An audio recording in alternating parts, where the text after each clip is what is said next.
nag-fever. Ayun, ubo. Years, nag-uubo. Naghawa-hawa na siguro yan. Katan sila. Katan, anak niya. Yato, hinlaw. Kung mag-inom sila cloves. Then, bunso niya na. Yato na, yanit niya na. Kasi di mag-igil fever.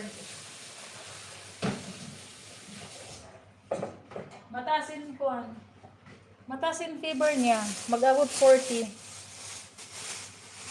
Then 5 days na. 5 days na siguro mag on and off in kuan.